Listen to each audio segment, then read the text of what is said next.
permanent supportive housing funds to multifamily rental developments and single-family homeownership developments across the Commonwealth. Currently, there are 2 application cycles, the fall and the spring. The fall application is currently open and will be open until October 6th at 11:59. And we ask that you try and get all of your application attachments and submissions done before 11:59. The spring deadline tentatively is February 5th through March 8th of 2024. If you are in the midst of doing your application in CAMS and you run across some type of computer error or having a hard time submitting your application, you can reach out to the CAMS help desk at camshelp@dhcd.virginia.gov, and they'll be able to assist you with submitting your application or whatever system errors you may be having. Now I would like to introduce the homeownership team. First, we have Chloe Rote, who was our Associate Director of Affordable Housing. So she covers our rental side as well as our single family side. And then we have Sarah Foote and Joan Marshall, who would like to introduce themselves. Hey, everybody. I'm Sarah Foote. I'm one of your program administrators. Nice to see/meet/attach names and maybe faces at the end. I'm just kidding. Nobody put their video on. Hi, I'm Joan Marshall. I am the other program administrator, and I'm happy to see so many of you on this call today. Yeah, I'll keep it brief. My name is Chloe Rote. I'm the Associate Director of Affordable Housing at DHCD. Dawn has been on this team for a little over a year now, running our home ownership application and award process. She came over from another part of DHCD, the Down Payment Assistance Program, and we're really excited to be here. I will be on the call for the remainder of the call if there are any additional questions that are maybe beyond what Dawn can answer independently, but we're really excited to have her and her team leading the How to Apply this time. Thank you, Chloe. So what's new for fiscal year 2024? We have a few items that have been reorganized to help streamline the process and focus directly on the homeownership side. We have reduced the number of narrative questions and reorganized them. We've combined some of the attachments into fewer templates, updated the language and format in the application instructions. In addition to that, we have developed new program guidelines specifically to homeownership and a post-award process specific to homeownership. And we'll get into the program guidelines and the process later on in the presentation. Okay. There are some items that have stayed the same. Just like in the rental, if you attended that this morning, the applicant and project eligibility, our funding sources, Home, Virginia Housing Trust Fund, and High E have stayed the same. Submission through CAMS, you will still be required to submit all your applications and attachments through our centralized application management system known as CAMS. Announcements and notifications, and then timelines for contracts. They have all stayed the same.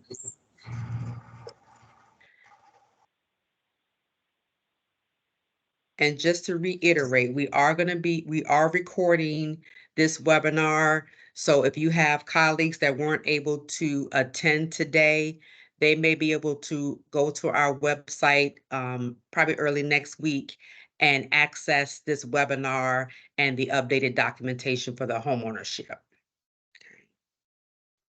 Applicant eligibility. In order to be eligible to apply, all users must create a profile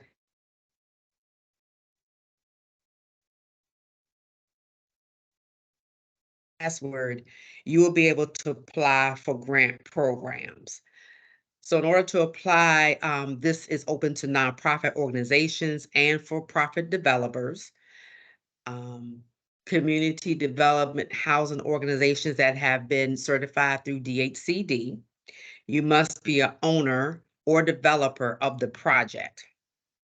And a new thing that we have now is that you have to be registered again in CAMS with a UEI number, which is now called the Unique Entity Identifier Number.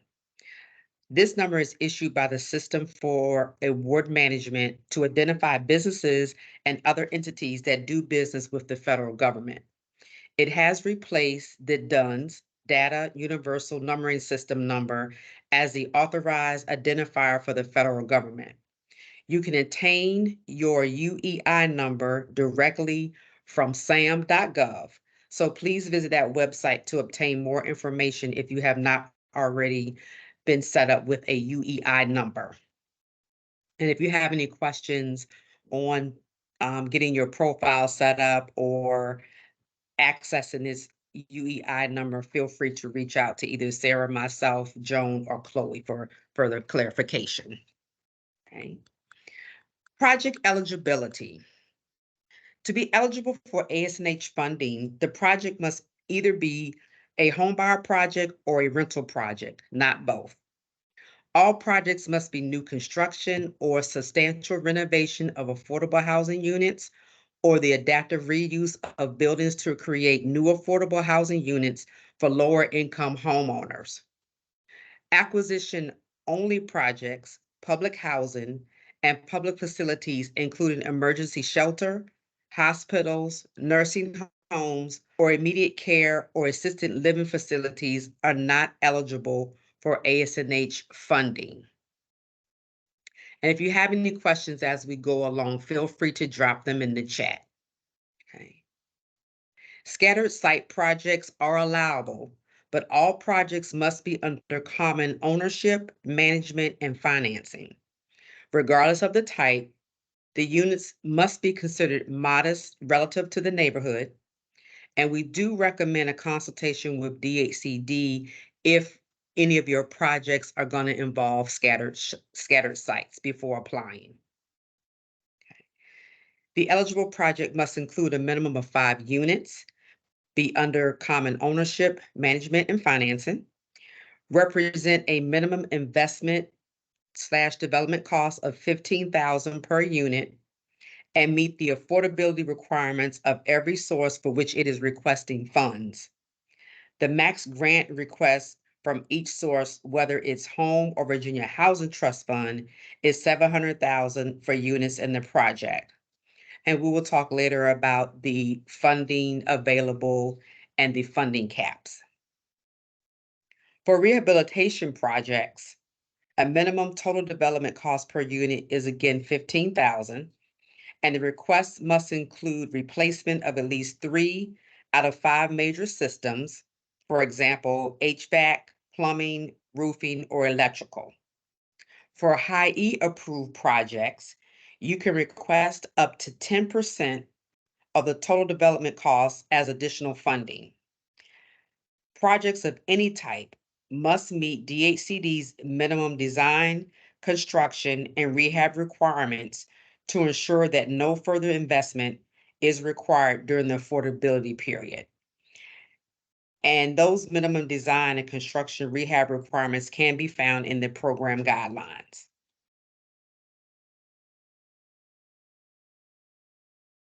Funding sources. Our funding sources available for this fiscal year coming up for home is about $8 million. For Virginia Housing Trust Fund, we're looking at about $60 million. Now for funding caps, the max that you can apply for home would be $700,000, and the max for Virginia Housing Trust Fund is $700,000.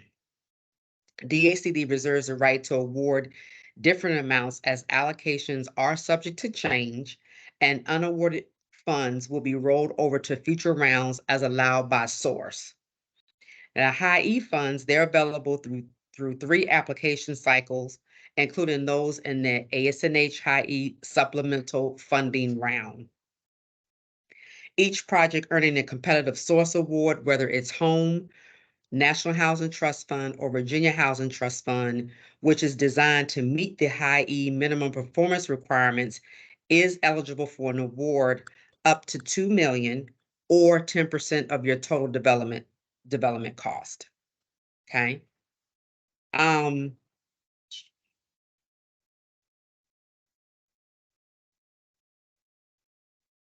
Also, with the funding source for high E, there will be a section in the application workbook under the underwriting tab as to where you'll put your information in for your high E and development cost information. Also, one other point I want to make with the funding cap. Also, if you are applying for home or Virginia Housing Trust Fund and your project includes permanent supportive housing, the cap is $900,000. Compliance and targeting.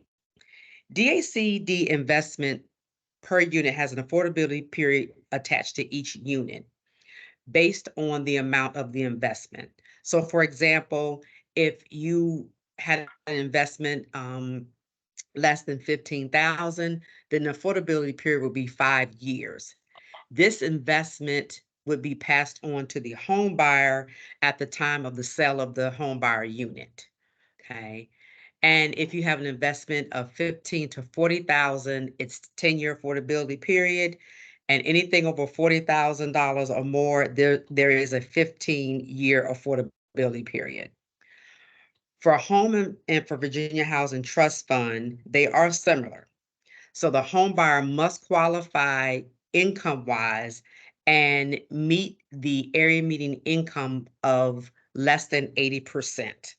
And that would be any home buyer in the household that would be going on the mortgage documentation. So the whole household would have to meet the income requirement of 80% or less of the area median limit. Okay. Now with Home and Virginia Housing Trust Fund, even though they're similar, sometimes HUD will have additional base requirements that can apply. Okay.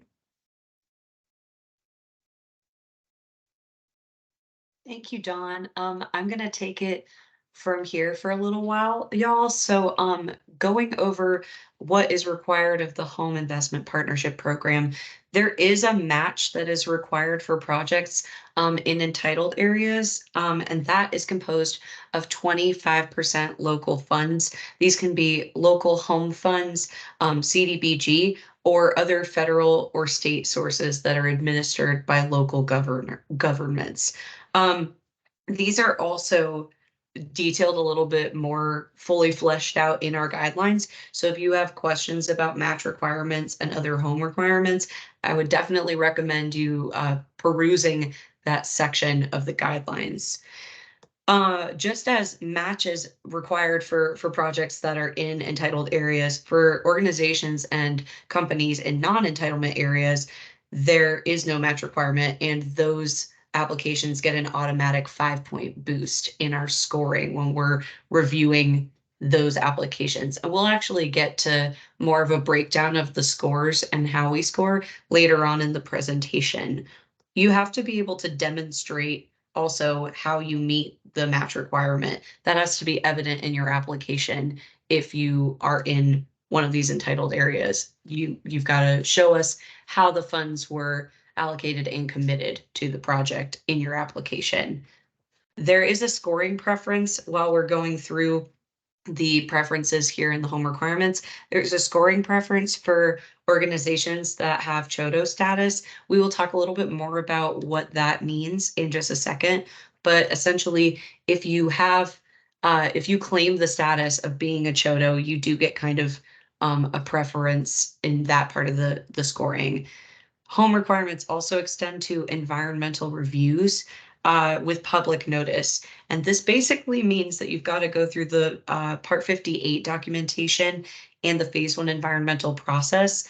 And those are subject, as well as the choice limiting activities, are subject to HUD site approval. So these are federal regulations, and all of the the environmental review process has to be complete before we're able to really get started on your project. So while it doesn't have to be complete at the time of application, like we do need to, there needs to be a plan for how it's going to be completed in a timely manner so that you will be able to stay within your funding contractual time period.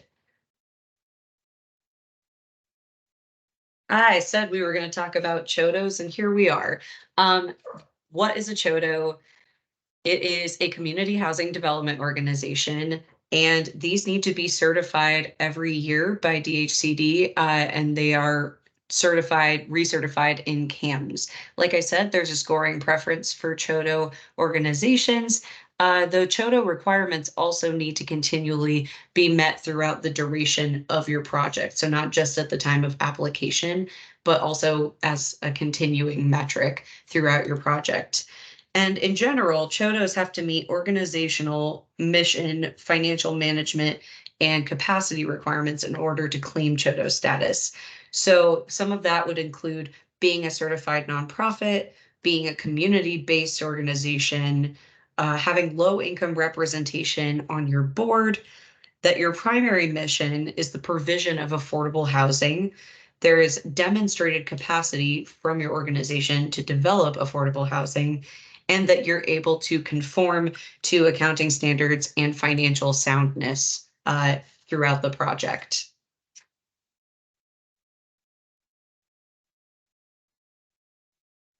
There are also some additional regulations that you will want to keep track of at the time of your application and as your projects are undergoing.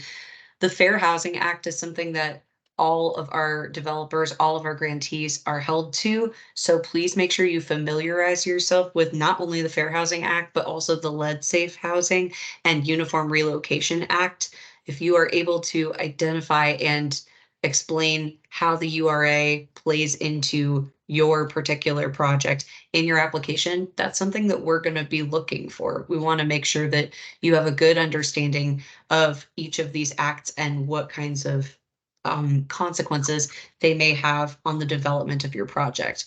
A couple more things to keep in mind would be Section 3, labor standards, Davis-Bacon regulations, and always, of course, we're going to refer back to our program guidelines, any other additional regulations that may be listed more in detail there. Chloe, did you have any additional regulations that you'd like to mention that we may have failed to mention here? I just wanted to call that in. I don't have any additional regulations. I just want to say that particularly I see some new folks on the line with us today. And if you have any questions about how one of these federal regulations may interact with your project, oftentimes the list of federal regulations is kind of scary looking, and I promise our goal is to be able to walk you through in a pre-application call any kind of technical assistance necessary to make sure that DHCD is in compliance and that your project can be in compliance with these regulations as well.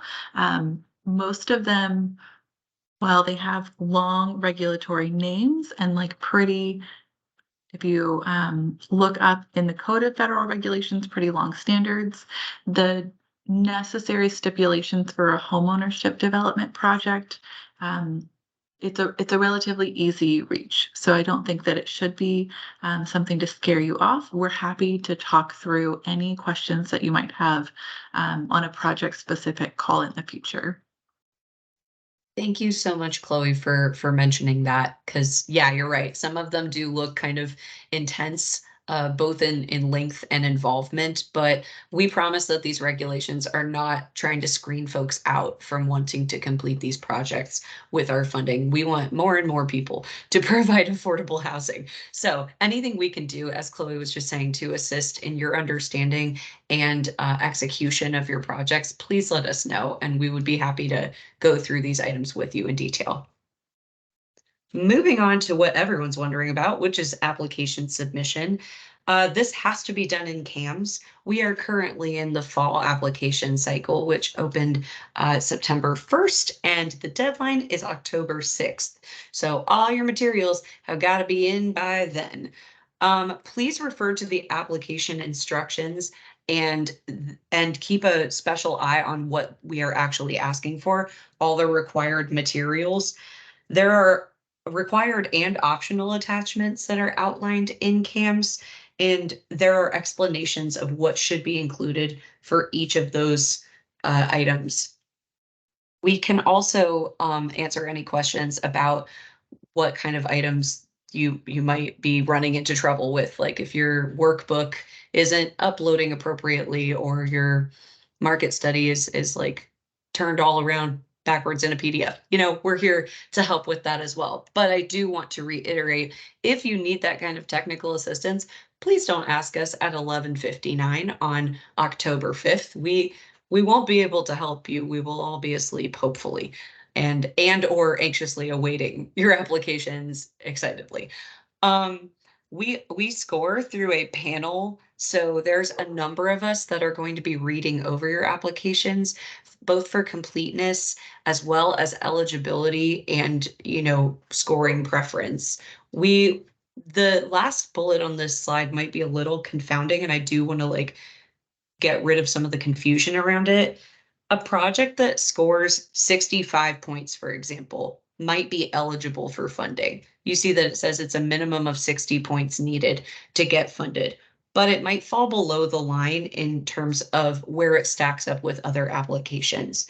For example, a previous round of funding, the minimum funded home score might have been 80 points. So folks who were applying for home investment partnership funds, like the lowest one was 80 points, and the minimum housing trust fund score might have been 75 points. So in that case, a score of 60, just because it was eligible, that application would not have been a funded project. It doesn't guarantee an award. It just makes you eligible for funding. So we're all just going to aim for the stars here, right? How do we score? Oh, I'm sorry. Yes, application workbook. This is one of those materials that I just referenced. This is required for all applications, and the template is in CAMS. And it's going to combine the following previous documents: the application packet, project timelines, the home buyer underwriting template, and the site and neighborhood standards review. So please, please fill out the workbook. Don't ignore it. Don't think your narrative is just going to cover all your bases. Please fill out the workbook. Otherwise, we will have to disregard and disqualify your application. Yes, as I was saying about how we score, need is 40 points, and this is where you really get to kind of flex what the critical need in your community would, like what your project would meet for that need. You would demonstrate this through narrative responses and information in the attachments. How is your project going to better your community in terms of the availability of accessible, decent, safe, affordable housing? Wow us. Tell us what you want about how it's going to meet that need. For home funds only, the projects that are in non-entitlement, non-consortium localities are going to receive a 5-point boost. And I think you should also hear the opposite, right? Like if you are in an entitlement area, you're not going to be automatically eligible for that 5-point boost. So please take that into consideration. A final note for need is that there is no home buyer application penalty for not including permanent supportive housing in your application. We love permanent supportive housing. It is obviously very important, but we are not going to penalize you for not including it in your application, whereas you may face different results if you are also applying for rental housing. So that is a key difference. Please keep that in mind. What else do we, oh, I'm sorry. Go ahead. Excuse me, can I would like to interject one thing as it Sure, relates yeah, go for it. to home. Now, if Mhm. your project is in an entitlement or a consortium, like she said, you will receive five fewer points. But if you are applying for a home, you must have committed local match to be eligible for the funds. That's all. Thank you. Yeah, thank you for reiterating that. Yes, absolutely. You still need to be able to demonstrate your committed matching funds. Like we were saying a couple slides ago, those are a 25% match, and we can get into different kinds of matching funds and what qualifies as that match. But yes, you do need to have that committed and have it be demonstrable in your application. What else do we score for? We score for feasibility. How likely is this project actually going to be to get built? Like, how likely is it that it's going to be completed appropriately and within the timeline requirements that we have? A lot of funding sources, especially federal funding sources, have HUD imposed requirements for executing a contractual obligation of funds. This is what we would refer to as a deferred loan agreement. And for project completion, applications in that case need to demonstrate that construction can begin within 6 months. And that means kind of nitty gritty. You don't have any remaining zoning or special use permit approvals that are pending. You don't have any additional public hearings or votes that need to happen, and your other sources of funding are fully committed. If you do have current projects, especially with our funding, especially with DHCD funding, and they are off track, off kilter somehow, maybe you needed an extension, maybe there was like a very long delay in getting started, you should be able to detail why that has happened and how this upcoming project that you're applying for is going to be different and how it's going to be on time delivered.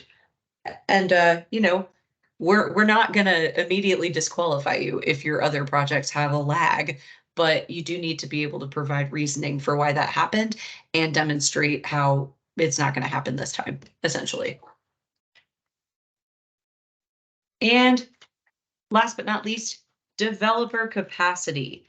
We are talking about how likely it is that your organization has past experience completing projects of this kind. Again, you're going to demonstrate this through your narrative responses and in your attachments.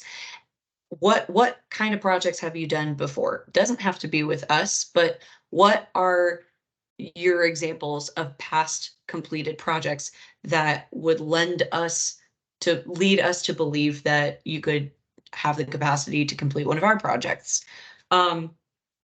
Federal regulations also require us to certify developer capacity, but that doesn't mean that we won't be looking into that for state-funded projects as well. The Community Housing Development Organization, or CHODO, certification of capacity prior to the commitment or home funds would include the developer's demonstrated experience, like I just said, as well as staff experience in housing development. This would exclude consultants, contractors, or partners. Like, who are your key staff that have completed projects of this type before, as well as your current financial soundness, including your compliance with DHCD's audit policy. It is not going to be a good look if you say, yes, we've completed all these projects, and then your finances are a little bit out of order or missing key information. That would be kind of a red flag for us in trying to award funding for future projects. We also do evaluate the capacity of applicants that are requesting only state sources of funding, so Virginia Housing Trust Fund, but you also need to be able to explain, regardless of which fund source you are applying for, the relationship between all of your partners that are involved in the development, ownership, and property management of the project. And you need to be able to describe partner capacity and experience. So kind of a lot going into capacity, but basically show us what you got, tell us what you've done before, and we will go from there. And I would be remiss not to mention that for home funds only, once again, CHODO involved projects do receive 5 extra points, just a little boost on there for them. But you got to show us that match.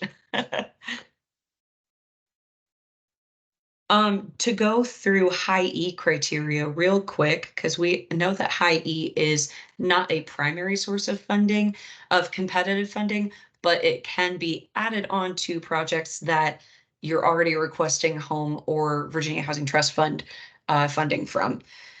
your project must first be scored and ranked as achieving an award of competitive funding sources. So like I just said, like it has to be coupled with Housing Trust Fund, Virginia Housing Trust Fund, or home monies.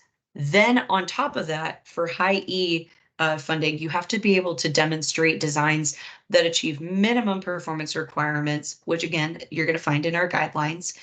This does include green build certification and zero energy ready homes. This is different from Energy Star certification. So we do want to just be really clear that high E certification and high E designs are their own thing. Please read over those carefully if you are trying to incorporate high E funds into your funding structure for this project. And you can see there are differences for new construction and substantial rehabilitation. I actually didn't get to read it over, but I saw a chat pop up about substantial rehab. So hopefully you guys are gonna pay close attention between the differences between the new construction and substantial rehab when it comes to this funding source. The additional requirements for high E that you're also going to find in our guidelines are the following. There's an ACCA Manual J calculation sheet for heating and cooling loads. There's fresh air ventilation and dehumidification standards. There's also duct leakage testing and sealing standards, and architect cost certification of upgrades to bring the development up to high E standards. So please do take a look at that. I believe Appendix B covers quite a bit of this material, and there are additional high E guidelines. So please take a look at those as appropriate for your project. Before we move on, I just want to reiterate that high E is an optional additional funding source. So your project is not required to meet these energy performance standards unless you are interested in applying for high E funding. But that is not a baseline or threshold requirement of home buyer projects for ASNH funding. Thank you for that, Chloe. That is a really important clarification. And I'm actually going to pass the proverbial mic, over to my colleague, Joan. Hi, everyone. So I'm going to briefly talk about the notification and post-award process. So the Office of the Governor of Virginia makes the ASNH funding award announcements public, and that's usually by a press release. After this application cycle closes, our staff are unable to answer any inquiries as to the timing or the contents of that announcement, and any of those inquiries will not be returned. And this includes in-person questions and chats at events such as the Governor's Housing Conference, which we hope to see most, if not all of you at this year. So after the governor's announcement is made, our staff will send an email to the project primary contact that's listed for each project in CAMS, and that will contain either that notification of award or the denial of funding. And this will only go through email and only to the project primary contact. So please make sure that your contact information is updated and accurate in CAMS. So we're just going to briefly talk about the post-award process. So you'll return an executed terms letter as notification that you've, received the notice of your award. And our program administrators can guide through any additional stipulations that need to be added in there. And at this point, you will provide the property addresses and the parcel ID numbers, or confirm the ones that were in your application. We understand that you might only have parcel ID numbers if it's new construction and you don't have the official addresses yet. So then you'll return the executed deferred loan agreement. And this is actually a slight change. The deadline is going to be October 7th of next year. So that's after basically 1 year from when the application cycle closes. And this time should allow enough for completing the pre-contract requirements, especially for home, like the Part 58 and public notice periods. And those deferred loan agreements expire after 2 years, and any extensions can be discussed and approved on a case-by-case basis. So to access those award funds, you first need to complete your deferred loan agreement and your deed of trust before beginning any construction. And then those construction reimbursements can be paid out in 4 installments at 30%, 60%, 90%, and then that final 10% of project completion. And that final 10% is only remitted once all of your home ownership closing documents are returned to our staff. And on that, when each unit is sold to a homeowner, that per investment unit is released from the developer by a certificate of partial satisfaction that we will prepare. And then it is tied to the homeowner in a new second deed of trust that we will also prepare for you.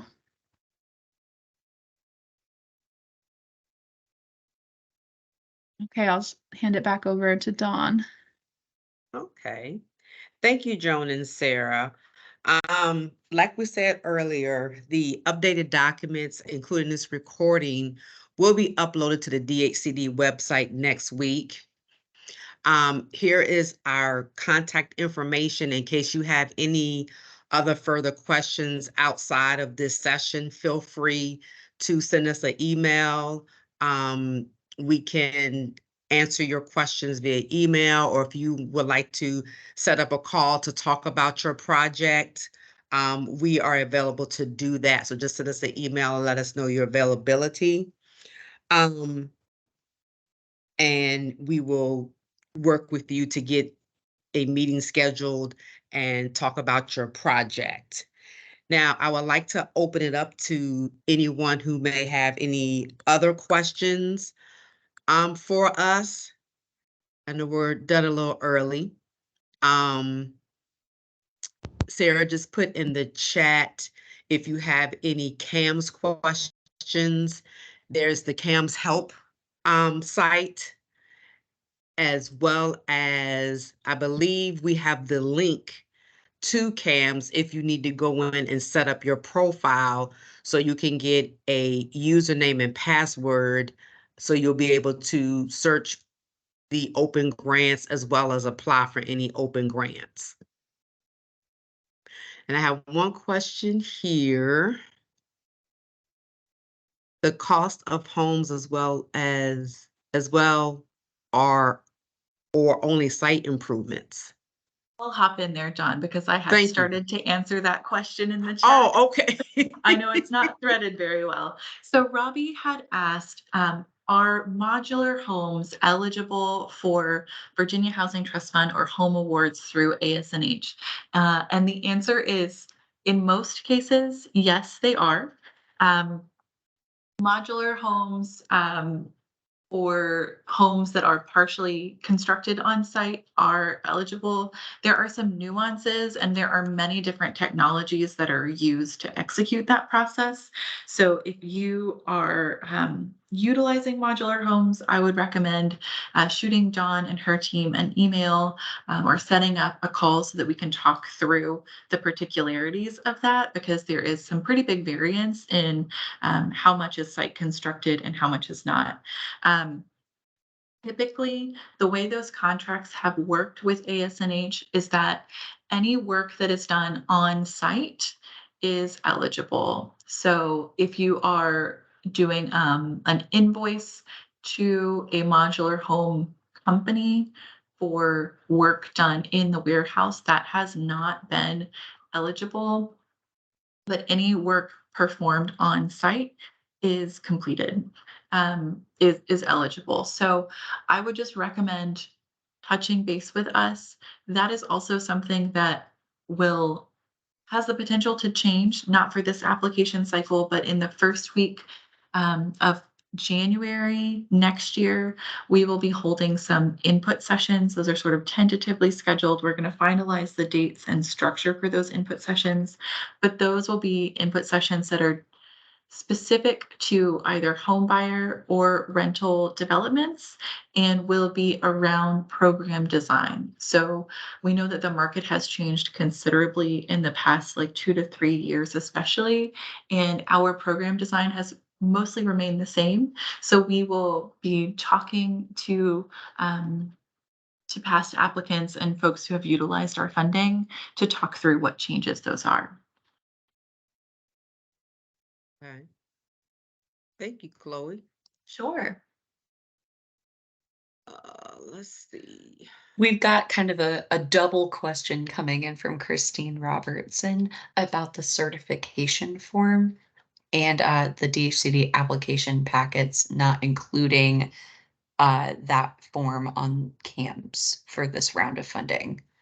So the application packet was replaced by the workbook. That was one of the, as Dawn mentioned, we sort of streamlined the attachments. So that was replaced. So that application packet, all of the information is within other attachments now, predominantly the workbook. And Christine also asked about the certification form that the application certification form auto-populates the zoning certification form. Mm. Christine, I'll be very honest with you that I have not looked yet in a while on our rental program side, developed that form, and I haven't looked at it. So if you could email that to myself, chloe.roach@virginia.gov, and I'll put my email in the chat as well. We will take a look at that because offhand, and I will admit I am not on our network right now, so I can't look at the form during the call, but I'm happy to take a look at that and then give you an answer.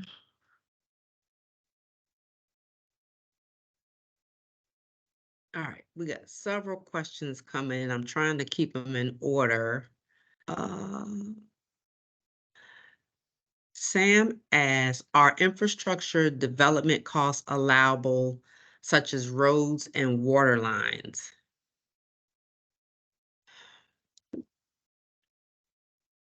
Sam, those Oh, infrastructure development costs, generally speaking, are not allowable. That's a home program limitation that we extend to Right. Virginia Housing Trust Fund.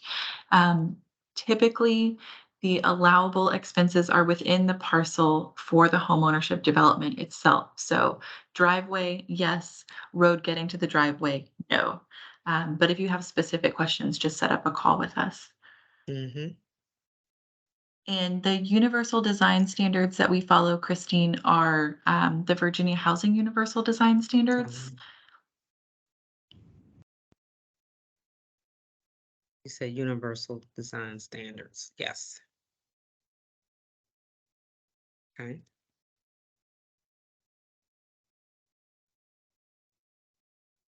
And let's see. I think we have another question. You want to know if you've already started working on the project. Are costs incurred prior the application eligible expenses? No. No, Robbie. I figured because everybody ran. I'm gonna transfer your attention, but Is that someone asking a question?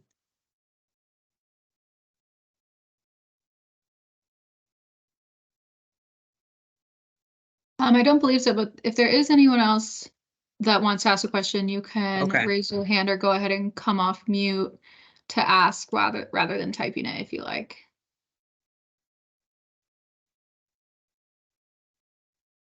I'll reply to Robbie.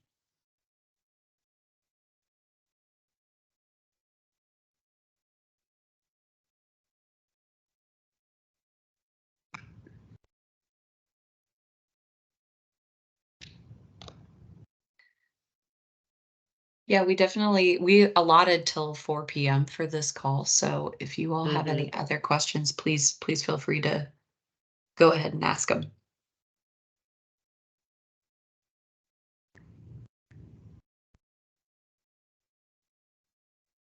Hi, I have a question. My name is Portia Brockington. I'm with Greensville County. And I wanted to know if you guys would be hosting another session like this. We hadn't planned on doing another. Oh, I'm sorry. You can jump in, Dawn, if you'd like. Yeah, we will be hosting another how to apply workshop for our spring round, but not for the fall round. Yes, And then, ma'am. like I said earlier, by next week, if you have individuals who would want to listen to the webinar, it will be posted on our DHCD website for them to access. Okay, thank you so much. You're welcome. And if you find us on YouTube, there's a lot, there's a lot of application how-tos on YouTube. This is the only one that you're actually gonna need if you are applying currently. But I just wanted to let you know the DHCD YouTube is a fun, fine place with a healthy archive of how to apply.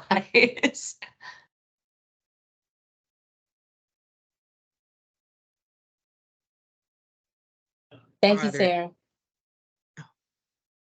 are there any more questions? I'll leave the line open for a little bit.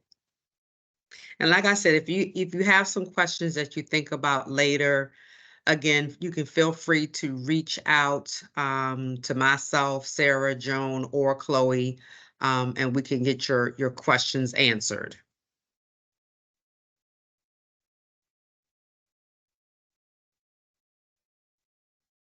Don, this is Sam. Could y'all talk through the environmental review process a little bit more and what all has to be submitted prior to as part of the application? Okay, as part of the application for environmental review, and Chloe, you can chime in if I miss something. In order for the application, you would have to submit a phase 1 assessment with the application. If you have already completed a Part 58 environmental review, you can also include that along with your application. So if you're applying for home funds, we do require a phase 1 assessment be completed prior to application. And then once you have completed the phase 1, if there needs to be an environmental review, then you will go ahead and have the environmental review conducted.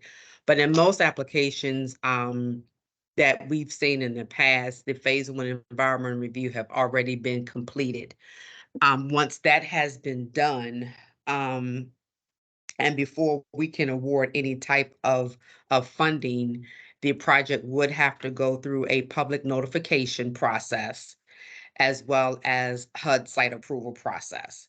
Once that has gone through that flow and HUD has approved the site, then we can go ahead and have our environment review process approved, and then you can be awarded the funding. Thank you. And so my main thing I wanted to make sure I understood properly, the phase 1 does not involve any sort of public notice, correct? No, it does not. Okay, No, it that's what does I wanted not. to make sure on. All right, thank you. You're welcome. And did I miss anything, Chloe? The only thing that I would clarify, Sam, is that when John says awarded funding, what we do in our process is we issue the technical term is that we issue a preliminary letter of award. So we do not do any of the public notice process until we have received an application, scored it, and announced that preliminary award funding. So because we're complying with HUD terminology as well, all that is required is that phase 1 environmental assessment that is submitted with the application. You make your request for home funding, and then any public notice comes after you know whether or not we have preliminarily established that you are eligible for funding. And the reason and you will notice if you are a past applicant and you refer back to your award letter, it all says preliminary, a preliminary notification of award. And the reason for that is that we do have to complete that full HUD process before we can issue a contract for the funds. but I would say in about 99% of cases, it is not an issue. Even if there are findings in your phase one, most home awards, we can mitigate any kind of environmental finding. But all of that work or that contractual obligation happens after that preliminary notice. So you would know whether or not you achieved a funding score first. Thank you. I appreciate that. Thank you, Chloe. Any other questions?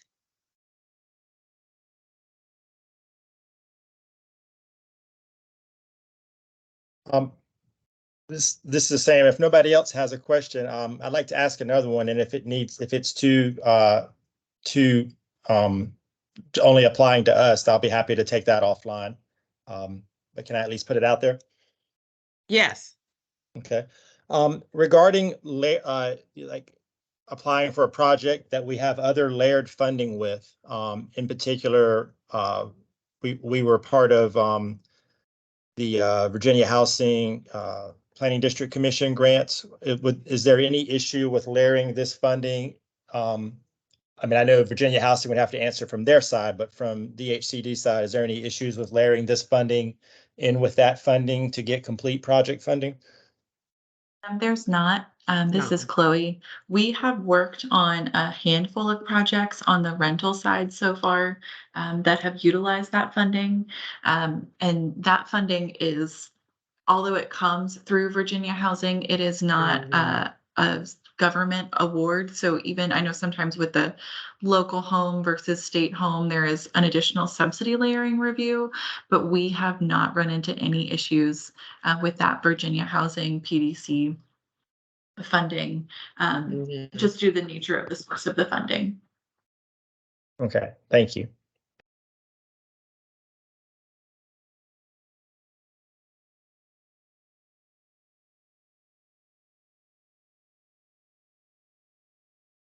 Any other questions?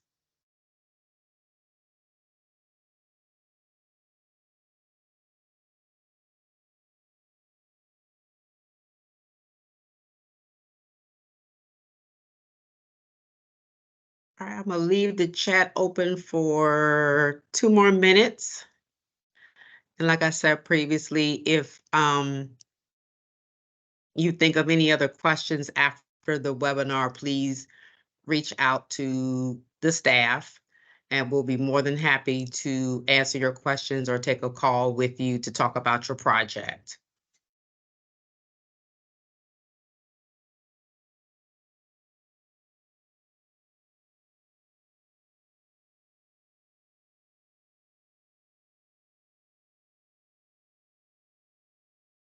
You're welcome.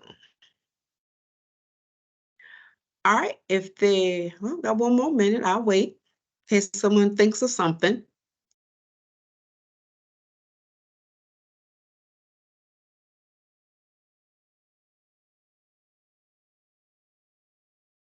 Thank you all. We really appreciate you taking time out of literally the middle of your week to make space for this application presentation. Yeah. This is not the end of the conversation. Yeah. All right, well, since there's not any more questions, I want to thank you for your time and attendance, like Sarah said, and good luck with your applications, whether you're applying for rental or homeownership. And this will end the session of how to apply for the homeownership focus. And I hope you guys have a great day.